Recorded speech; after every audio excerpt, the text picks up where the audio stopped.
Kidnap ಮಾಡಿದ್ಯಾ? ಅದು ನನ್ ಮನೆಗೆ ಕರ್ಕೊಂಡ್ ಬಂದಿದ್ಯಾ? 3 ತಿಂಗಳಿಂದ ನೋಡ್ತಾ ಇದೀನಿ EMI ಕಟ್ಬೇಕು ಅನ್ಬಿಟ್ಟು ಬರ್ತಡೆ ಪಾರ್ಟಿನೇ ಕೊಡಿಸ್ತಾ ಇಲ್ಲ ನೀನು. ಏನ್ EMI ಅದು? ಅದೆಲ್ಲ ಸೀಕ್ರೆಟ್ ಮಗ, ಹೇಳಕ್ಕಾಗಲ್ಲ. ಏನದು ಸೀಕ್ರೆಟ್? ನಂಗೆ ಗೊತ್ತಾಗ್ಲೇಬೇಕು. ಅದೇನಂದ್ರೆ ಎಲ್ಲ ಕಡೆ ಒಂದೇ ಸಲ ಅಮೌಂಟ್ ಪೇ ಮಾಡಿ ಇಂಟರ್ನ್ಯಾಷನಲ್ ಟ್ರಿಪ್ ಹೋಗ್ತೀರಾ.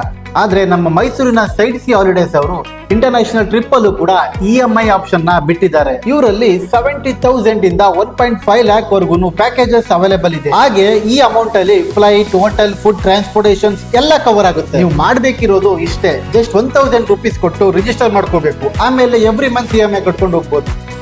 ಮಗ ಪ್ರೋಮೋ ಕೋಡ್ ನೋಡಿ. ಏನದು ಪ್ರೊಮೋ ಕೊಡು? ಅದು ಈ ಪ್ರೊಮೋ ಕೋಡ್ ನ ಯೂಸ್ ಮಾಡಿದ್ರೆ 1,000 ರಿಜಿಸ್ಟ್ರೇಷನ್ ಫೀ ಕಟ್ಟಂಗಿಲ್ಲ, ಡೈರೆಕ್ಟ್ EMI ಕಟ್ಕೊಂಡು ಹೋಗ್ಬೋದು. ಕಟ್ ಬಿಚ್ಚಾಕ್ಬಿಟ್ಟೋಗ್ರು. ಟ್ರಿಪ್ ಎಲ್ಲ ಮುಗಿಸ್ಕೊಂಡು ಬಂದು ಬಿಸಾಕ್ತೀನಿ, ಹೋಗಲ್ಲ. ಅಯ್ಯೋ, ನೀವು ರಿಜಿಸ್ಟರ್ ಆಗ್ಬೇಕಾ? ಈ ನಂಬರ್ಗೆ ಕಾಲ್ ಮಾಡಿ.